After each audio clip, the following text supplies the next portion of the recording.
Selamat sore, saudara yang terkasih dalam nama Tuhan Yesus. Mari kita mulaikan ibadah kita pada sore ini. Saya undang kita semua bangkit berdiri. Kita naikkan pujian Bapakku datang.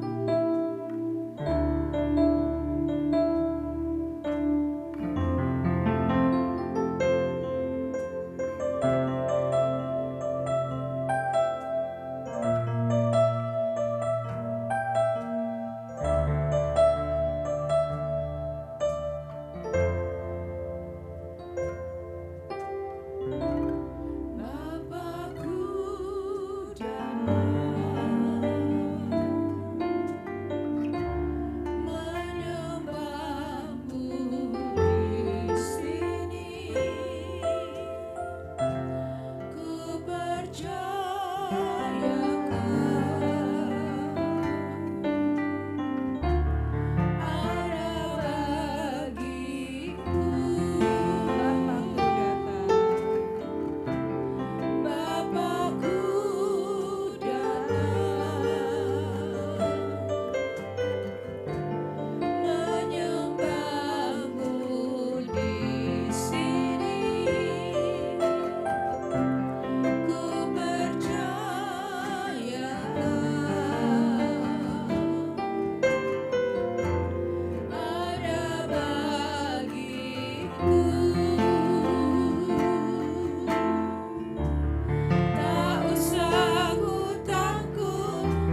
Bapa kami dalam surga, dalam nama Tuhan Yesus, kami ada saat ini karena kehebatan kuasa-Mu.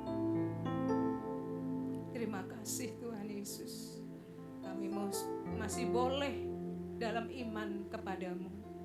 Semua karena penyertaan-Mu, karena Roh-Mu yang ada di dalam hidup kami. Jangan pernah tinggalkan hidup kami Tuhan, karena tanpa Engkau kami akan celaka. Kami bersyukur sore ini, kami masih boleh memuji Engkau. Kami masih boleh bersekutu, bersatu dengan saudara-saudara seiman kami, meninggikan nama-Mu. Kami percaya dengan pujian kami hatimu disenangkan. Engkau ada duduk beserta dengan kami, menguasai hati kami, memberi penghiburan, memberi kekuatan, memberi jalan keluar, memberkati kami semua. Terima kasih Bapa buat kasih-Mu yang luar biasa. Terima kasih Yesus. Sungguh hanya ucapan syukur yang kami dapat naikkan kepadamu, karena kebaikan-Mu yang luar biasa. Terima kasih Tuhan. Sebentar kami akan mulaikan ibadah kami Tuhan. Kami percaya Tuhan, kami perlu pimpinan-Mu. Lebih kami para pelayan-Mu, juga jemaat semua yang hadir di tempat ini. Terus kami perlu Engkau Tuhan di dalam hidup kami, dalam ibadah sore ini. Di dalam nama Tuhan Yesus Kristus kami naikkan segala ucapan syukur kami, dan kami mulaikan ibadah kami sore ini. Haleluya, amin. Silakan duduk.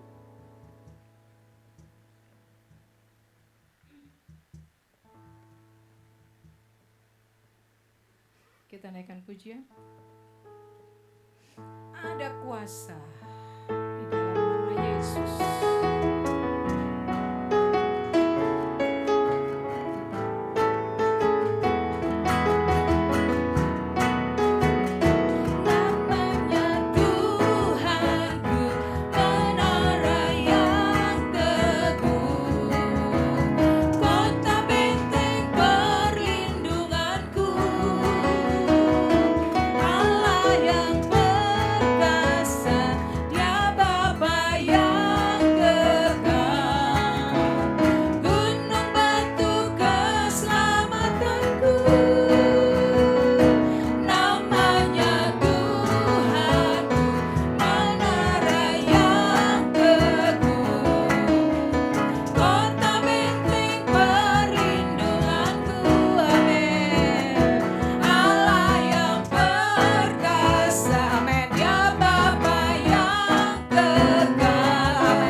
segala masalah yang kita hadapi saat ini. Amin. Sebentar kita mau mendengar firman Tuhan. Dia tahu keadaan kita. Dia tahu hati kita. Dia menilai hati kita.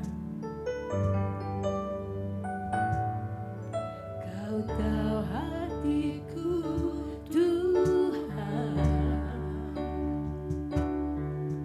Kau tahu rinduku, Tuhan. Kau tahu harapku, kau tahu mimpiku di dalam-Mu.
Yesus kau terbaik di dalam hidupku. Sekali lagi, Yesus kau anugerah terindah dalam hidup. Amin.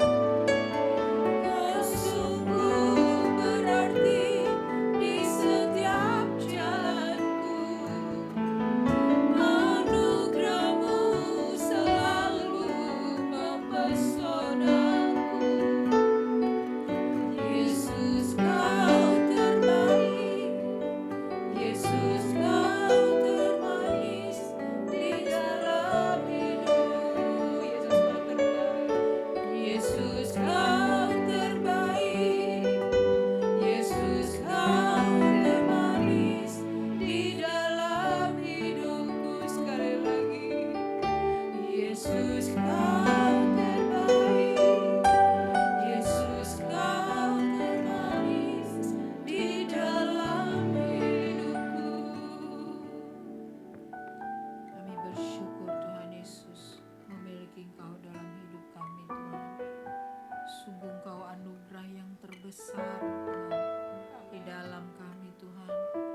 Sekalipun kami lewati berbagai-bagai hal Tuhan, tapi kalau kami mengingat, menikmati akan cintanya Tuhan, akan anugerah Tuhan yang terbesar, yaitu dirimu sendiri ya Yesus, buat keselamatan kami, itu menjadi penghiburan bagi kami Tuhan, menjadi kekuatan, menjadi pendorong lagi bagi kami Tuhan, untuk kami terus Tuhan tetap tinggal di dalam Engkau Tuhan, menggantungkan seluruh pengharapan kami kepada Engkau Yesus.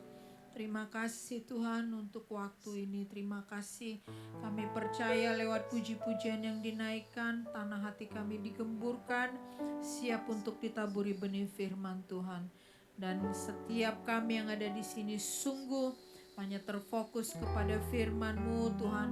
Dijauhkan dari segala rasa kelelahan, ngantuk Tuhan, atau hal-hal apapun dari luar sana yang mungkin terbawa kami. Tapi sungguh Roh Allah terus mengkungkungi Tuhan pikiran kami untuk kami saat kami mendengarkan firman-Mu Tuhan Yesus. Urapi sepenuhnya hamba-Mu, sehingga setiap kata kalimat yang keluar dari bibir mulutnya sungguh karena pekerjaan Roh Allah saja Tuhan Yesus, untuk kebaikan kami semua, untuk kebaikan hamba-Mu juga Tuhan. Terima kasih Tuhan, baik kami yang melayani maupun kami Tuhan yang dilayani Tuhan Yesus, kami sama-sama memperoleh berkat Tuhan. Nama Yesus dipermuliakan. Terpuji-puji Kau Yesus Allah kami. Dalam nama Yesus kami sudah berdoa mengucap syukur. Sambut firman Tuhan. Haleluya. Amin.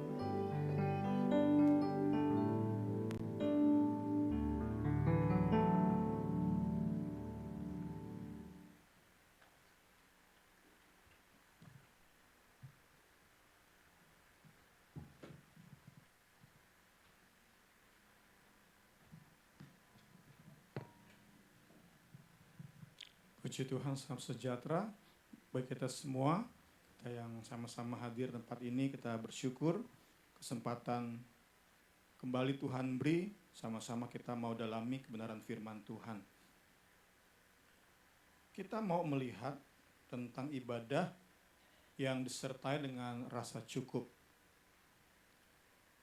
Tentu ayat yang sudah tidak asing, 1 Timotius 6 ayat 10.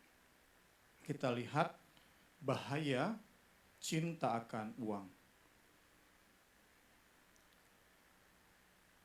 Karena akar segala kejahatan ialah cinta uang.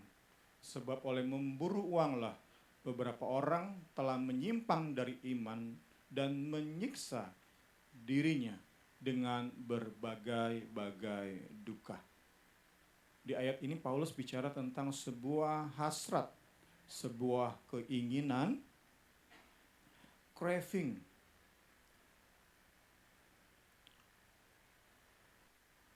Terhadap sesuatu yang sebenarnya baik. Keinginan untuk memperoleh nafkah, semangat memperoleh nafkah itu baik. Tetapi kita belajar lewat Rasul Paulus mengingatkan kita saat craving atau keinginan tersebut sudah melampaui hasrat kita terhadap Kristus, nah itu yang berbahaya. Next, kita bicara tentang sebuah keinginan yang sebenarnya baik, namun keinginan ini menjadi sesuatu yang berbahaya saat melampaui gairah kita terhadap Kristus.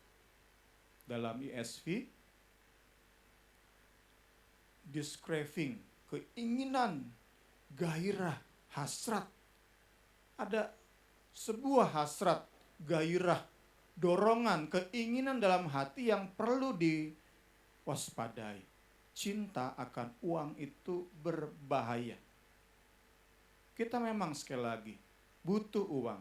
Kita berjuang untuk beroleh uang. Kita punya semangat kerja. Kita cari nafkah. Tetapi saat keinginan terhadap uang itu melampaui gairah kita kepada Kristus, nah itu yang berbahaya. Paulus melihat hal itu, karena itu Paulus nggak mau Timotius dan jemaat yang digembalakannya. Kita tahu bersama Timotius gembala di kota Efesus. Paulus nggak mau Timotius dan jemaat yang digembalakan oleh Timotius itu tertular oleh hasrat yang semacam ini. Karena itulah ia memperingati mereka. Paulus nggak mau, karena Paulus sudah lihat bahwa mereka yang terjangkit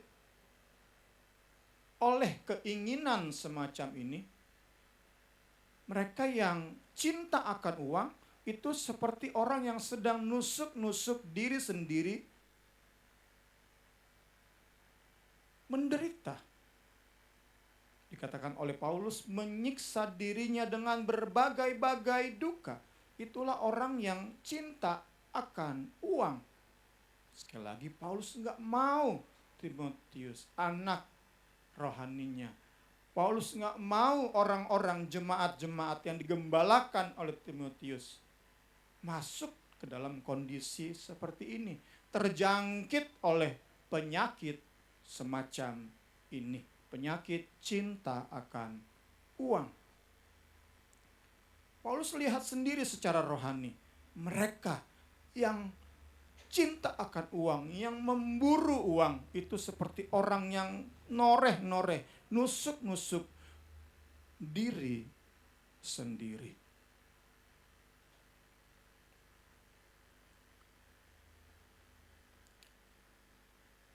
Next. Yang lebih buruk dari kondisi orang-orang ini adalah bahwa rasa nyeri di jiwa mereka itu sudah nggak terasa lagi. Seperti sudah dibius oleh kuatnya keinginan mereka terhadap uang, terhadap perkara-perkara jasmani. Sedemikian rupa sehingga saat mereka nusuk-nusuk diri sendiri, dengan berbagai duka, dengan pedang, dengan tombak, mereka nggak rasa nyeri, mereka nggak rasa sakit, sudah hilang. Padahal tentu ada nyeri di sanubari, di kedalaman hati ada rasa nyeri, sakit di jiwa ini. Tetapi karena kuatnya keinginan, gairah, craving mereka terhadap uang, terhadap perkara-perkara jasmani, sakit itu menjadi hilang. Sehingga kondisi mereka tidak terpulihkan. Padahal mereka ini pernah beriman pada Yesus. Mereka pernah mengecap apa yang baik dari Bapa, pernah menerima bimbingan Roh Kudus. Dikatakan oleh Paulus tadi di ayat 10, karena memburu uang, beberapa orang menyimpang dari iman. Mereka pernah beriman pada Yesus, pernah mengecap apa yang baik dari Allah Bapa, pernah menerima bimbingan Roh Kudus. Namun karena penyakit ini, karena gairah sesat ini, mereka dalam kondisi sakit. Sakit yang tidak tersembuhkan. Penyakit mereka tidak tersembuhkan. Next. Mematikan. Kristus telah menyerahkan mereka kepada gairah terkutuk tersebut. Udah gak bisa dibilangin. Sesering apapun kita peringati, udah gak bisa. Paulus gak mau jemaat Efesus, Timotius masuk ke dalam kondisi seperti itu. Saat uang begitu menguasai sehingga dibilangin apapun, udah gak bisa terima. Bahkan ada rasa nyeri di jiwa, udah gak bisa mengoreksi hidupnya. Inilah yang Paulus gak mau. Tentu kita pun sebagai orang tua, sebagai senior, kami sebagai pelayan pimpinan, secara rohani kami pun rindu anak-anak kami, junior kami, orang-orang yang kami layani, jangan sampai masuk kepada kondisi semacam ini. Udah capek sendiri kita kasih nasihat. Udah gak ada gunanya kita beri nasihat kepada orang-orang seperti ini. Karena tadi sebenarnya dia udah sakit jiwanya. Karena terus menusuk tubuhnya sendiri dengan berbagai duka. Tapi udah gak bisa. Hati mereka sudah terlanjur keras, membatu hati mereka.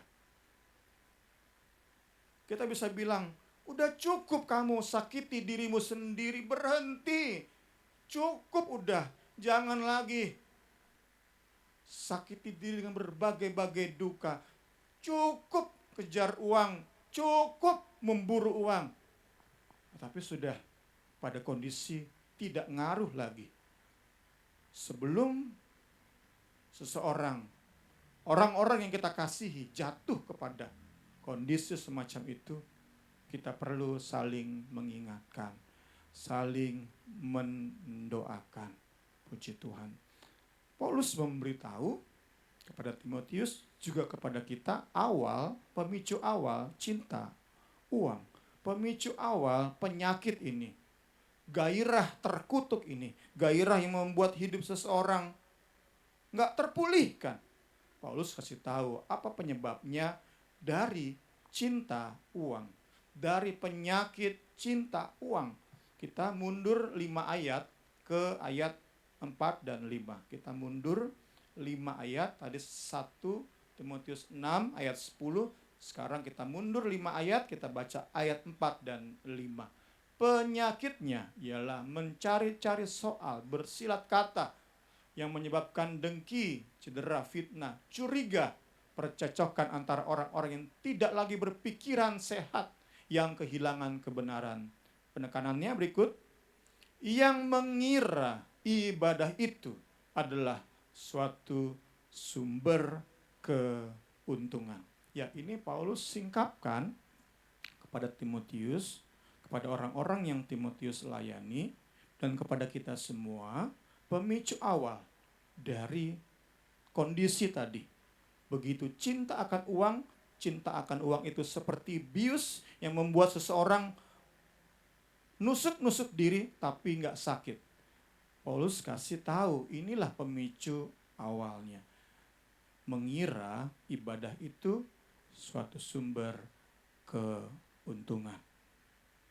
Sama seperti halnya gaya hidup dan pola makan tidak sehat itu pemicu awal dari banyak penyakit. Sekali lagi, seperti halnya gaya hidup, pola makan yang tidak sehat itu pemicu awal banyak penyakit. Demikianlah, tidak puas dalam ikut Yesus, tidak puas dalam ibadah, itu merupakan pemicu awal dari penyakit cinta uang. Jadi awalnya gak puas dalam ikut Tuhan, dalam ibadah bersama, rasa gak puas. Saat rasa gak puas itu gak dibereskan, sebaliknya menjadi pola, menjadi kebiasaan, maka rasa nggak puas dalam ibadah tersebut akan semakin parah dan membuat kita cinta uang, bergairah terhadap perkara-perkara jasmani lebih daripada gairah kita terhadap perkara-perkara rohani di dalam Kristus.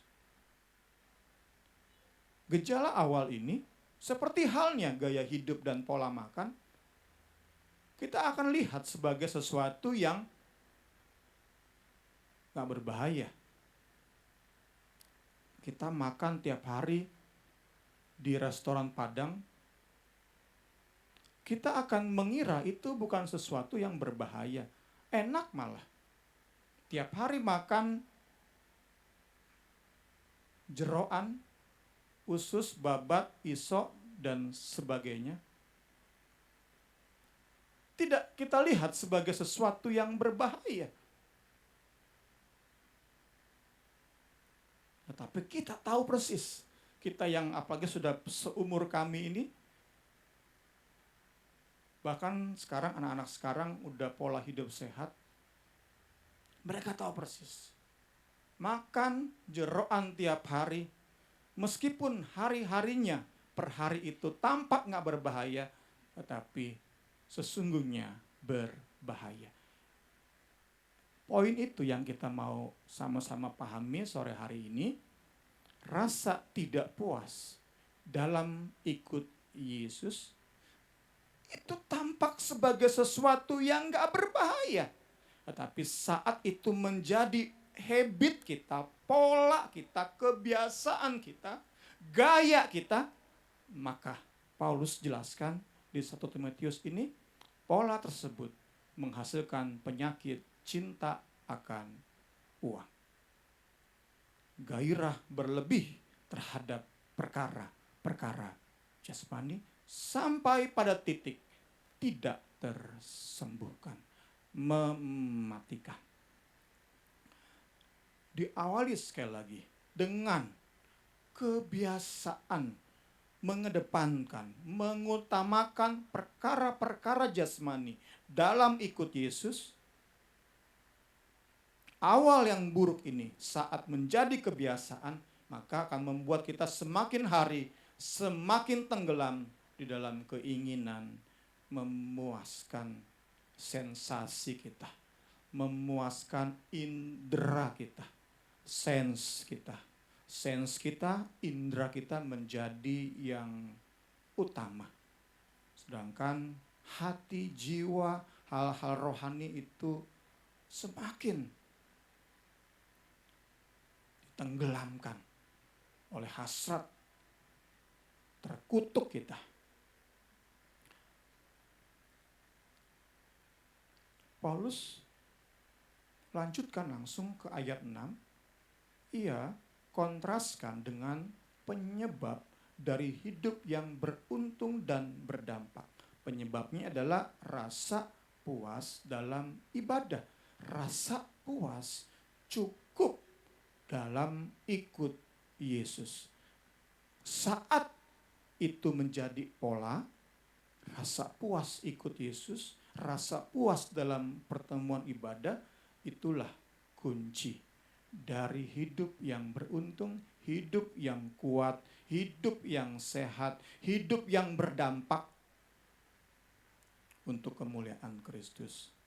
1 Timotius 6 ayat 6, kehidupan yang menghormati Allah memang mendatangkan keuntungan besar. Tetapi hanya jika kita merasa puas dengan apa yang kita punya. Jadi Paulus sedang membandingkan kebiasaan gak puas dalam ibadah dengan rasa puas. Ketidakpuasan, rasa tidak cukup itu menghasilkan penyakit rohani. Rasa puas, rasa cukup itu menghasilkan keuntungan, kesehatan, vitalitas, kekuatan, sukacita, sehingga bisa jalani hidup yang berdampak, hidup yang memberkati orang. Puji Tuhan. Untuk memperjelas kontras ini, tadi yang buruk di ayat 4 dan 5, 1 Timotius 6, yang baik di ayat 6, saya mau kontraskan dengan meminjam kisah Nabi Baal versus Nabi Elia di 1 Raja-Raja 18. 1 Raja-Raja 18 itu mengontraskan antara 450 Nabi Baal versus satu orang Nabi Allah bernama Elia.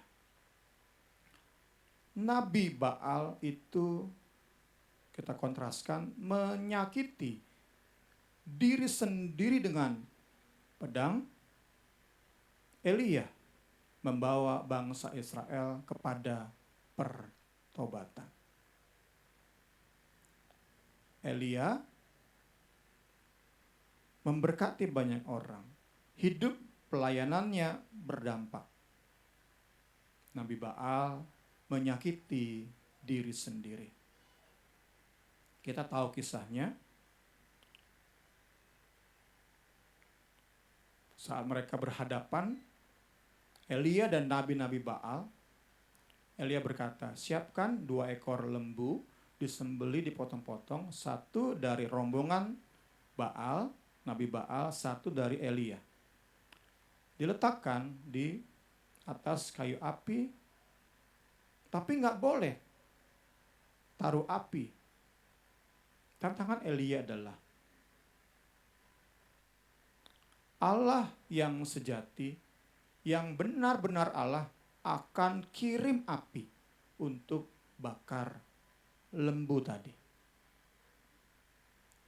Kemudian kita tahu bersama kisahnya, rombongan Nabi Baal lebih dulu. Dari pagi sampai tengah hari mereka berdoa berseru-seru. Kemudian Alkitab catat mereka menari-nari. Dan pada puncaknya mereka menyakiti diri sendiri, tetapi sambil kerasukan. Sehingga meskipun mereka menoreh-noreh diri mereka dengan pedang dan tombak, mereka tidak rasa sakit. Ayat 28-29. Maka mereka memanggil lebih keras, serta menoreh-noreh dirinya dengan pedang dan tombak, seperti kebiasaan mereka, sehingga darah bercucuran dari tubuh mereka. Sesudah lewat tengah hari, mereka kerasukan sampai waktu mempersembahkan korban petang. Tidak ada suara, tidak ada yang menjawab, tidak ada tanda perhatian. Kita bisa bandingkan dengan tadi, orang yang terjangkit penyakit cinta uang.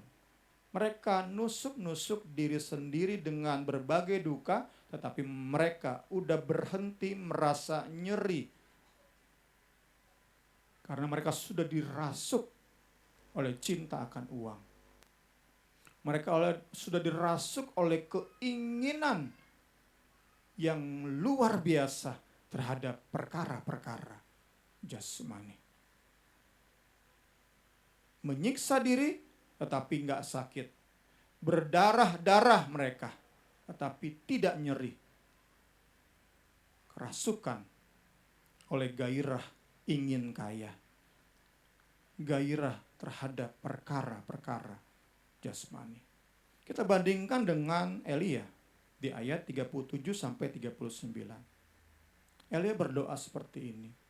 Jawablah aku ya Tuhan, jawablah aku, supaya bangsa ini mengetahui bahwa Engkaulah Allah ya Tuhan.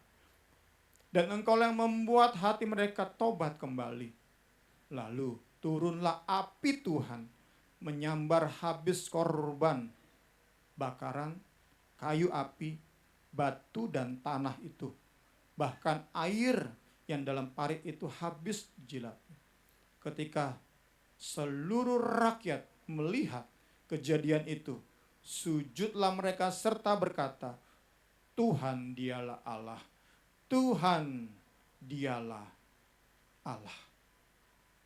Sekali lagi kita sedang mengkontraskan nabi-nabi Baal yang menyiksa diri sendiri di dalam kondisi trans atau kerasukan dibandingkan dengan Nabi Elia yang Tuhan pakai untuk mempertobatkan banyak orang-orang sebangsanya.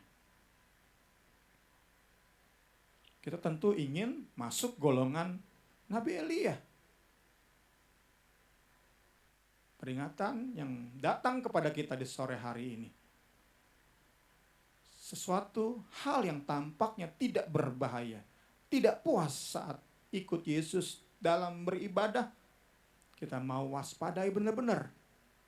Supaya jangan sampai impian kita menjadi seperti Elia justru gagal. Justru kita menjadi seperti nabi-nabi Baal. Karena itu kita mau belajar tentang rasa cukup dari Elia. Rasa cukup seorang Elia. Dalam Elia ikut Allah Israel. Kita perlu belajar dari rasa cukup seorang nabi bernama Elia. Seberapa berkat yang Tuhan percayakan, berikan, ia puaskan diri dengan semua itu. Pertama, Elia merasa cukup dengan air sungai.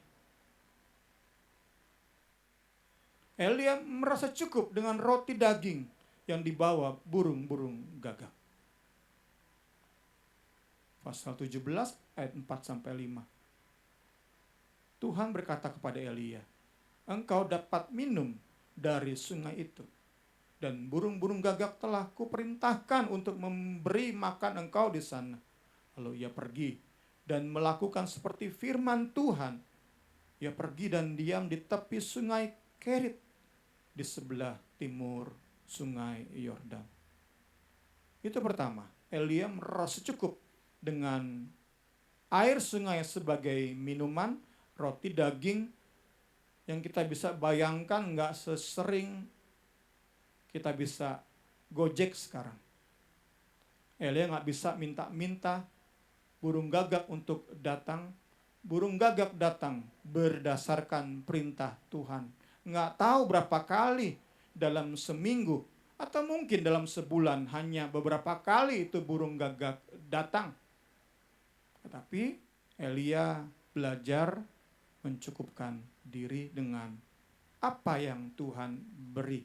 Selanjutnya, Elia pun merasa puas dengan roti bundar kecil dan sedikit air dalam kendi yang ia terima dari seorang janda di kota Sarafat. Pasal 17 ayat 9. Bersiaplah, pergi ke Sarfat yang termasuk wilayah Sidon. Diam di sana, ketahuilah, aku telah memerintahkan seorang janda untuk memberi engkau makan.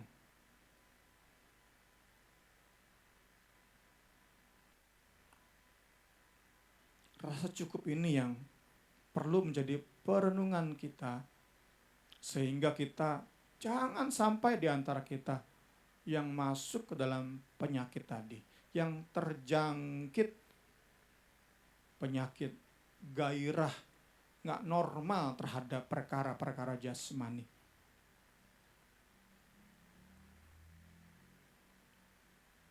Dibandingkan dengan yang diterima, yang dinikmati oleh nabi-nabi Baal.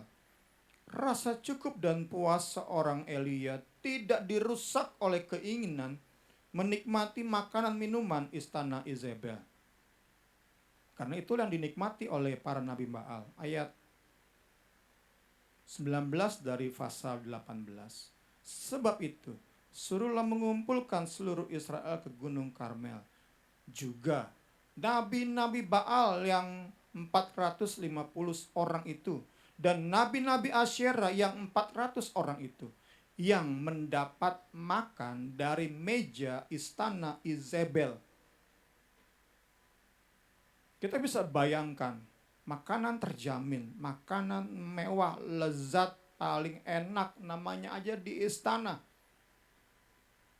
Itu nggak menggoda Elia.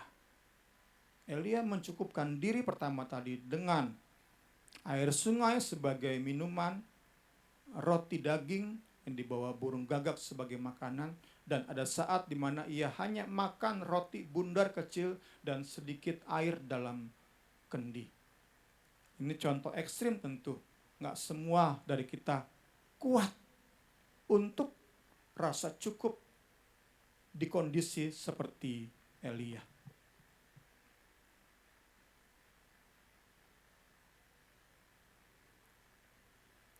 Memang yang menjadi salah satu cara iblis tularkan penyakit cinta uang, gairah, mengejar, memburu uang, hari-hari ini adalah lewat medsos. Kita melihat di medsos banyak sekali orang-orang kaya raya, orang-orang pakai baju branded, orang-orang yang makannya enak-enak, mewah-mewah, lezat-lezat. Karena itu saya percaya salah satu tips untuk bisa merasa cukup adalah kurang-kurangin lihat medsos. Kurang-kurangin scroll TikTok dan Instagram. Karena ada kondisi-kondisi di mana lewat itu kita bisa tergoda untuk ikut Yesus. Begini banget ya, beribadah kepada Tuhan, melayani Yesus, kok begini banget ya. Ada kondisi-kondisi di mana kita rasa seperti saya minggu lalu, saya sakit, ada enek di perut, mulut pahit. Itu kan kondisi lagi lemah kita. Itu bisa jadi gambaran rohani, ada saat-saat kita lemah dalam ikut Tuhan. Nah, minggu lalu saya sakit, enek, mulut pahit, lihat di medsos, wow, lagi pada makan enak, makannya lezat, melimpah lagi menunya. Itu tentu membuat iri, membuat pengen.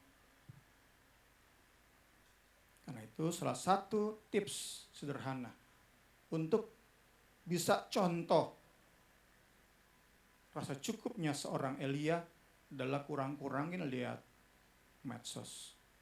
Kurang-kurangin scroll TikTok dan Instagram karena dapat dipakai oleh iblis untuk tularkan penyakit cinta akan uang, tularkan gairah sesat tadi, gairah nggak normal tadi terhadap perkara-perkara jasmani. Saya mau mengakhiri dengan bukan hanya tentang uang. Terakhir, kita mau memperluas cakupan hasrat terkutuk tadi. Bukan hanya tentang uang. Kita mungkin banyak dari, saya yakin banyak dari kita di tempat ini udah bisa kita cukup meyakinkan diri kita. Aku cukup dengan berkat nafkah segini, tabungan segini, gaji segini. Saya percaya banyak dari kita sudah bisa menghandle godaan itu. Tetapi saya percaya bukan hanya tentang uang, gairah terhadap perkara-perkara jasmani yang nggak normal ini, gairah yang abnormal ini, itu mencakup banyak hal. Bukan hanya tentang uang. Kita perlu waspada, hati-hati terhadap segala bentuk ketidakpuasan. Rasa tidak cukup dalam kita ikut Yesus. Karena itu, untuk memperluas kita mau pegang prinsip utama. Kita pegang kuat prinsip berikut. Next, dalam pengiringan kita pada Kristus, kita puas dengan seberapapun yang Kristus anugerahkan. Ini kita pegang erat-erat sehingga saat kita menghadapi berbagai tipu daya iblis untuk membangkitkan gairah terkutuk kita, untuk menularkan gairah nggak normal tak, terhadap hal-hal di luar Kristus, kita punya pegangan, kita bisa mewaspadai, puji Tuhan, sehingga kita terhindar dari berbagai bentuk ketidakpuasan, berbagai bahaya gairah terkutuk, hasrat terkutuk itu kita bisa hindari. Salah satu poin adalah bahaya emosionalisme. Apa itu emosionalisme? Menurut KBBI, Kamus Besar Bahasa Indonesia, istilah ini menunjuk kepada kecenderungan meninjau sesuatu secara emosional. Dalam ibadah, saat kita mengutamakan emosi kita, itu akan membawa kita kepada penyakit yang serupa dengan cinta akan uang. Kita tidak puas, tidak cukup dalam ikut Yesus, dalam beribadah bersama. Kita rasa tidak cukup. Karena apa kita rasa tidak cukup? Karena kita ukur rasa cukup kita berdasarkan emosi kita. Saat kita pujian penyembahan, dengar khotbah, tetapi kita merasa diri saya nggak terharu, diri saya nggak rasa apa-apa, emosi saya nggak teraduk-aduk, kita ukur pekerjaan Roh Kudus berdasarkan emosi kita. Itulah bahaya emosionalisme. Emosi menjadi indikator utama, standar utama dari kehadiran dan pekerjaan Roh Kudus. Saat dalam pujian penyembahan kita ngerasa apa-apa,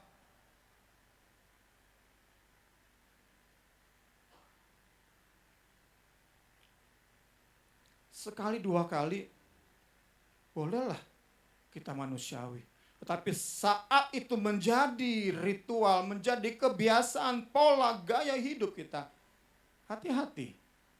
Gairah terkutuk, penyakit tak terpulihkan itu jadi bagian kita. Kita nggak bisa menjadikan emosi sebagai standar kehadiran dan pekerjaan Kristus dalam hidup kita. Nggak bisa. Emosi kita telah tercemar oleh dosa. Nggak bisa kita ukur karya Tuhan dengan perasaan kita. Bahaya sekali.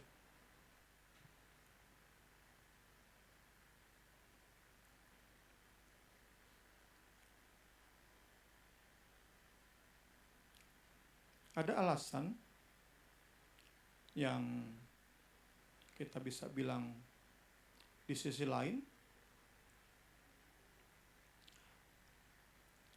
baru ayat tadi saya dengar di YouTube, alasan kenapa Gen Z itu malas ke gereja, salah satu alasan utama kenapa generasi Z, khususnya di Amerika, malas ke gereja adalah kemunafikan. Itu pun saya percaya seharusnya membuat kita sadar, nggak bisa kita mengandalkan emosi kita dalam mengiring akan Tuhan, dalam beribadah. Nggak bisa kita saat musiknya enak, WL-nya bisa bawa suasana, kita nangis-nangis angkat tangan di gereja, tetapi hidup kita nggak diubahkan. Itu yang membuat banyak gengsi melihat kemunafikan. Hebat di gereja, nangis-nangis, angkat tangan, tepuk tangan, girang-girang di gereja. Tetapi di rumah nggak menjadi berkat. Di tempat pekerjaan, segala cara dihalalkan untuk dapat keuntungan.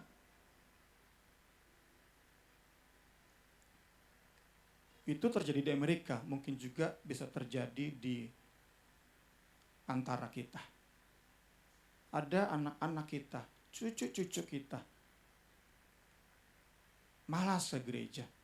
Ke gereja sih ke gereja, tetapi hanya karena disuruh opa omanya, disuruh papa mamanya. Kenapa? Salah satu alasan utama adalah kemunafikan. Karena itu kita mau pastikan, nangisnya kita di gereja, semangatnya kita di gereja, faktor utamanya bukan karena musik, bukan karena jagonya WL, tapi biarlah itu karena perjumpaan dengan Tuhan.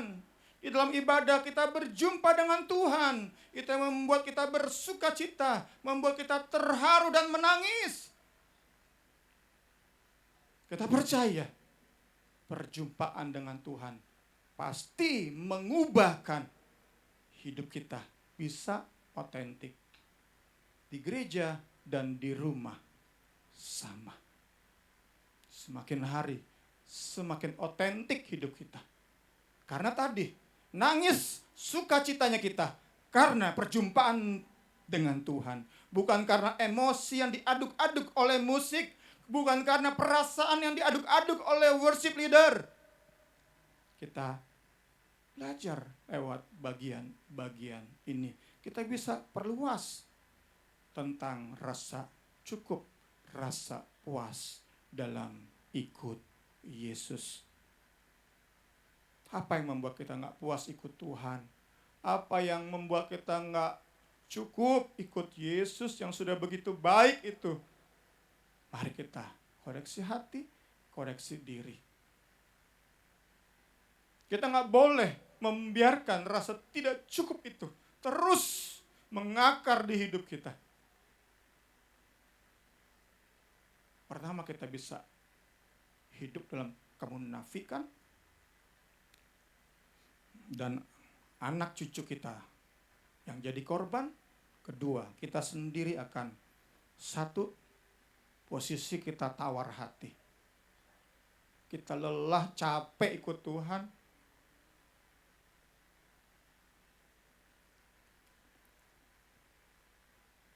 Kita bersyukur Injil terus menjadi hal yang diutamakan di mimbar ini. Next, alasan utama kita merasa cukup adalah Injil. Itu bahwa Kristus telah mati bagi kita, orang-orang berdosa.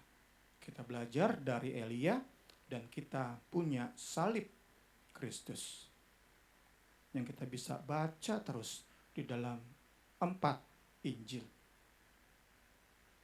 Dan yang dijelaskan panjang lebar di surat-surat Paulus.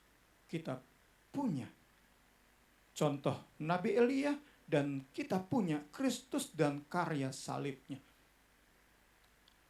yang akan memampukan kita rasa puas cukup seberapapun Tuhan percayakan, Tuhan beri. Di tempat kita hanya ada keyboard, gitar, kahon, dan dalam segala kesederhanaan.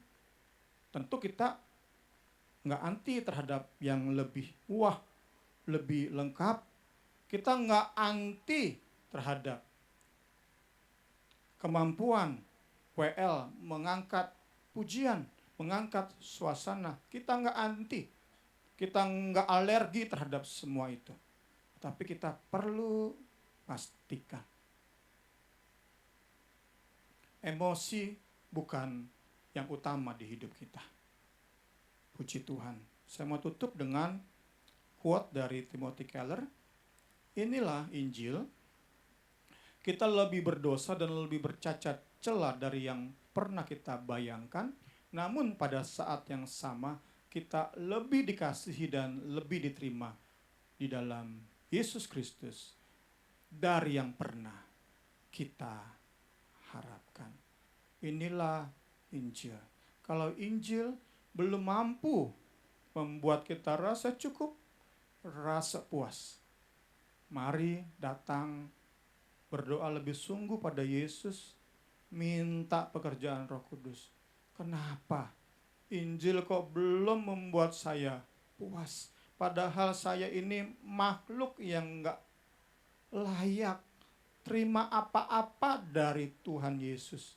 Tetapi dalam kenajisanku, aku dikasihi, to be loved, aku diterima. Kristus welcome. Dalam keberdosaan, Kristus welcome. Saat kita datang kepadanya dengan berbagai keluhan, minggu lalu kita diingatkan, datang kepada Dia dalam segala keberadaan kita.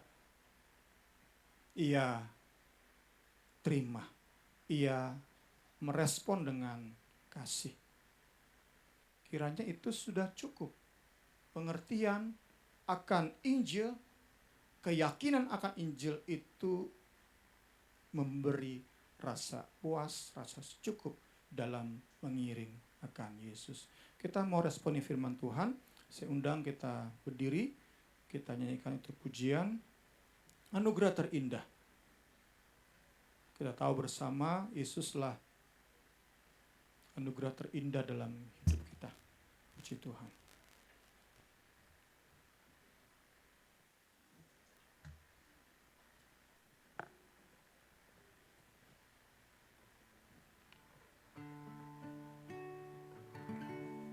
Kau tahu hatiku, Tuhan. Kau tahu rinduku, Tuhan.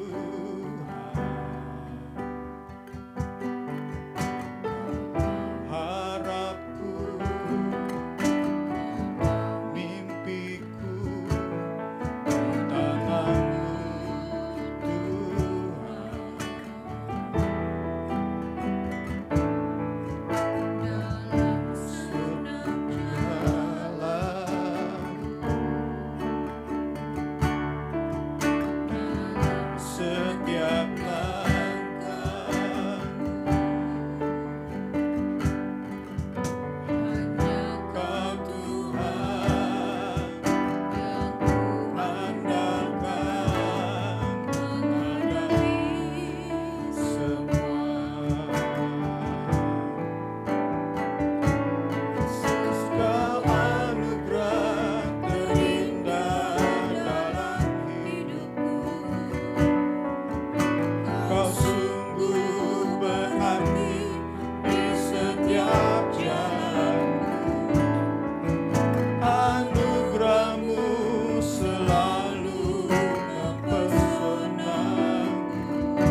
Terima kasih Tuhan, lewat pujian ini kami bersyukur.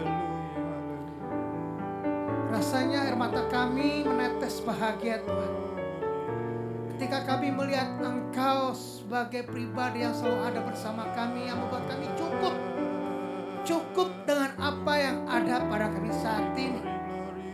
Mungkin secara manusiawi kami dalam kelemahan, kekurangan, kehimpitan, pergumulan, apapun kami hadapi.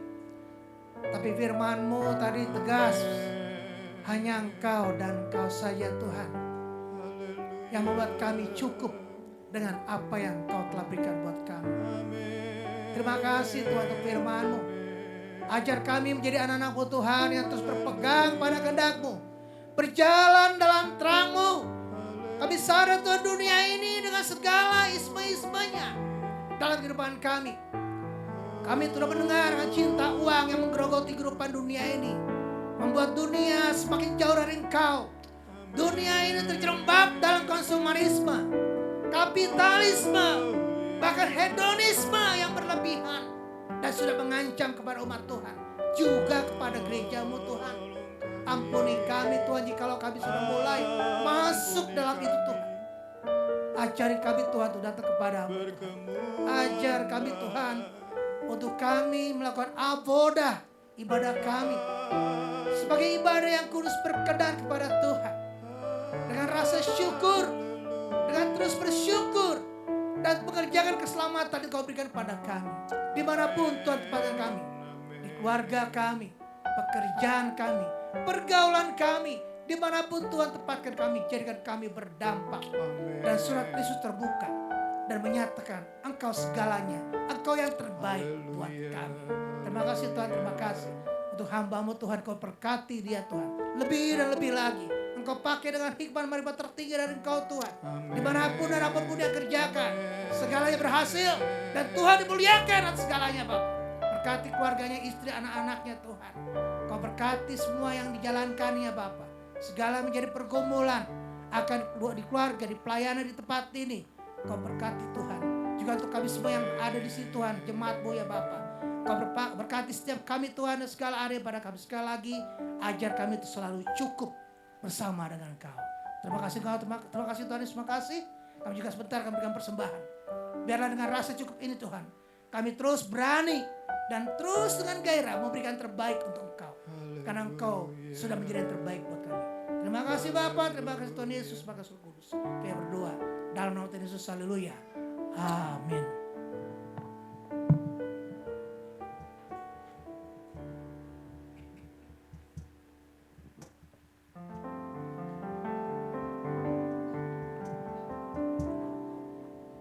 Puji Tuhan, saatnya kita akan memberikan persembahan. Kita akan menyanyikan lagu Kecaplah dan Lihatlah Betapa Baiknya Tuhan.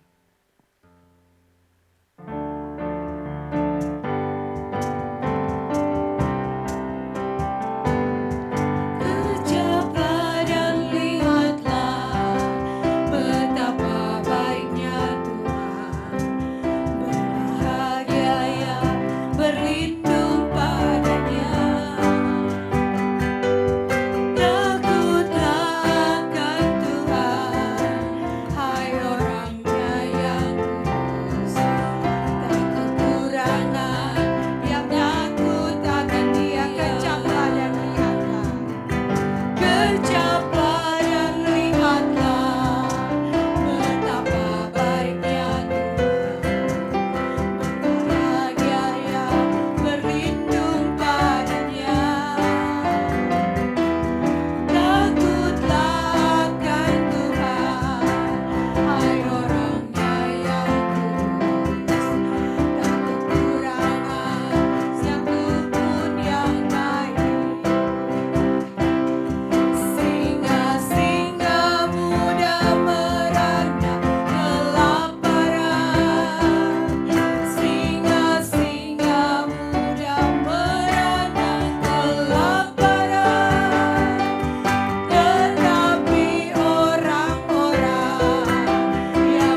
Tuhan biar terus boleh berguna untuk pekerjaan Tuhan di tempat ini.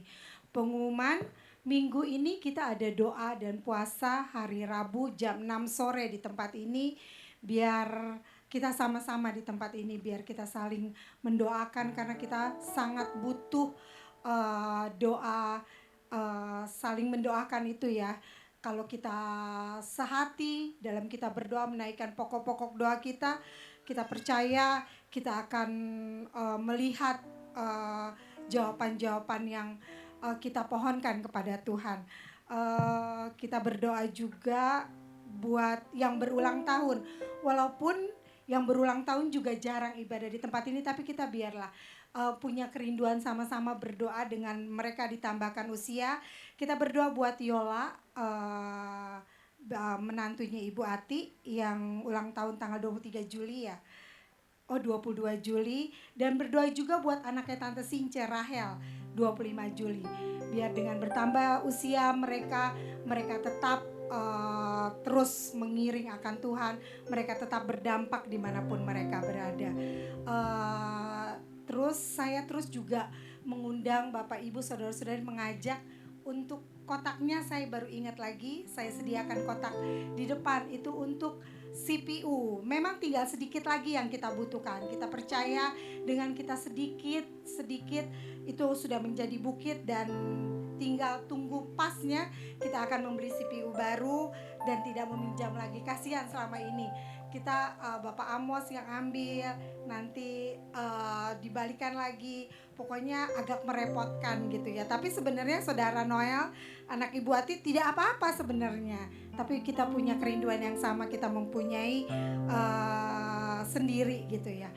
Udah itu saja pengumuman dari kami. Kita tetap berdoa buat Mbah Harsono. Kalau saya lihat Mbah secara fisik mungkin lemah, tapi semangat ibadahnya itu yang membuat kami menjadi teladan buat kami untuk walaupun dengan kelemahan fisik tapi tetap mau bersemangat beribadah.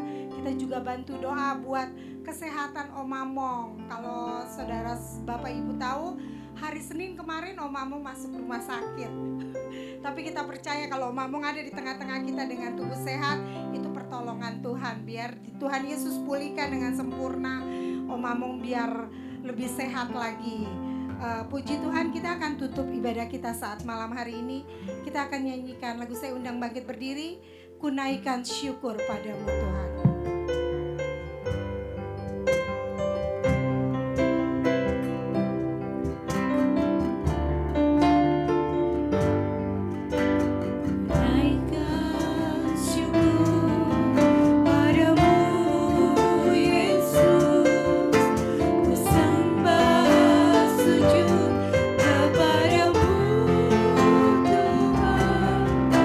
Di hadapan Tata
bersyukur buat ibadah yang sudah Engkau pimpin.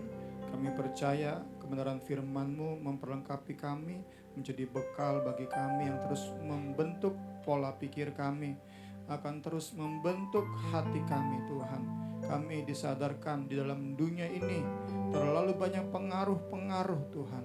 Isme-isme yang coba mempengaruhi kami lewat medsos, lewat film-film, lewat berbagai bentuk Tuhan pengaruh, lewat pergaulan kami Tuhan. Begitu banyak pemahaman-pemahaman di dunia ini yang bisa membuat kami tidak puas di dalam Kristus, tidak rasa cukup dengan apa yang Engkau percayakan kepada kami. Kami mohon dengan segala kerendahan hati, jagai hati kami semua dengan firman dan Roh Kudus dari berbagai bentuk pengaruh-pengaruh, isme-isme, semangat-semangat, pemahaman-pemahaman yang bermunculan di dunia ini. Terima kasih buat kebenaran firman-Mu. Kami percaya kami yang sudah hadir dengan firman-Mu, kami akan pulang membawa berkat, membawa sungguh dan sungguh Tuhan keuntungan-keuntungan yang bisa membuat hidup kami berdampak, hidup kami menjadi saksi-Mu. Kami dapat menjadi terang dan garam dimanapun Engkau tempatkan kami. Kami berdoa buat rekan-rekan kami yang berulang tahun, bagi Yola, bagi Rahel. Kau saja yang terus sertai langkah-langkah mereka, hidup takut akan Engkau, menjadi berkat bagi banyak orang.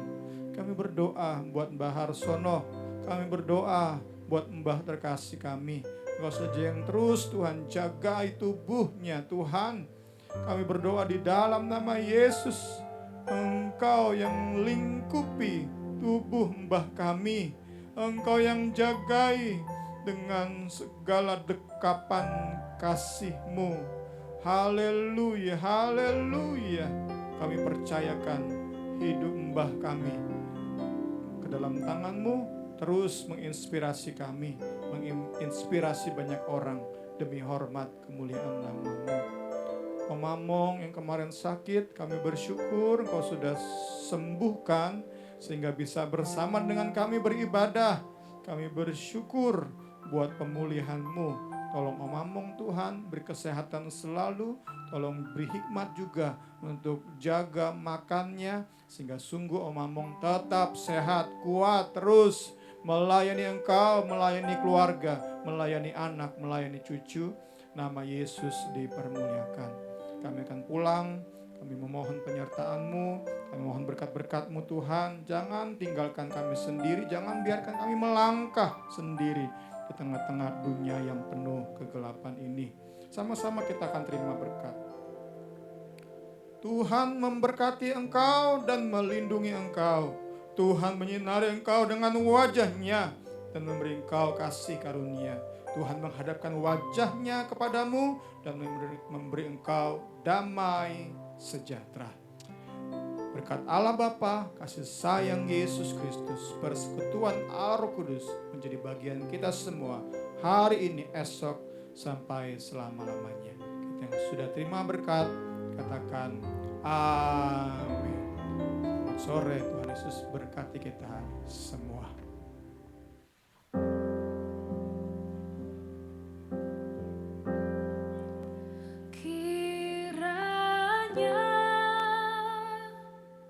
Engkau memberkati aku berlimpah-limpah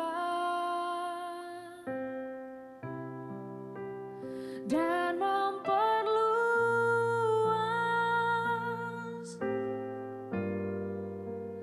daerahku,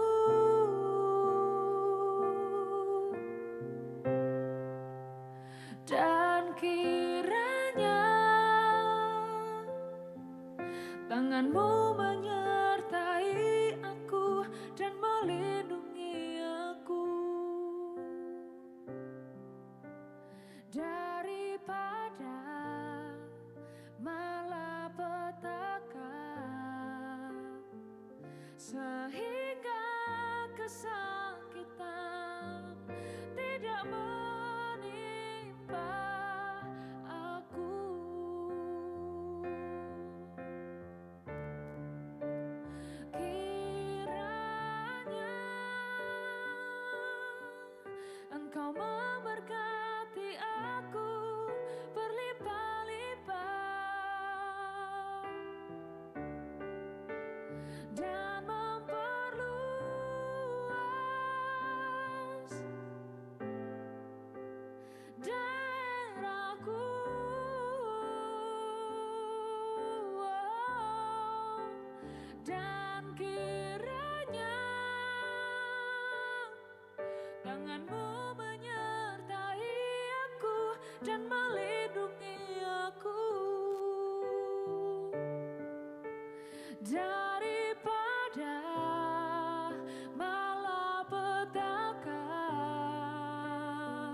sehingga kesakitan tidak menimpa aku.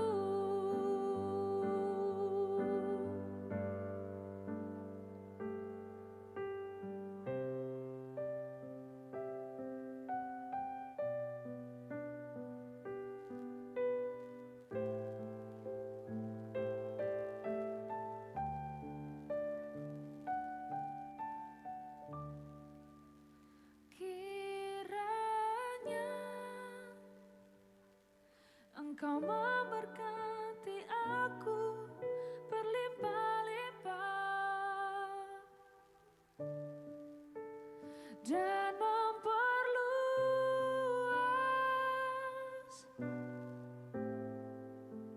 daerahku,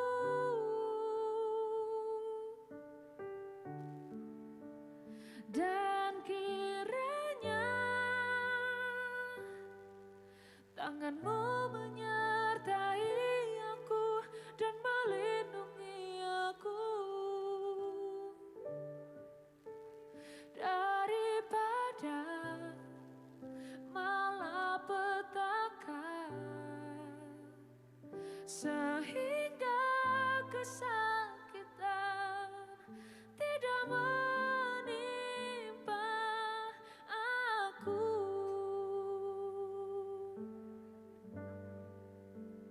Daripada malapetaka, sehingga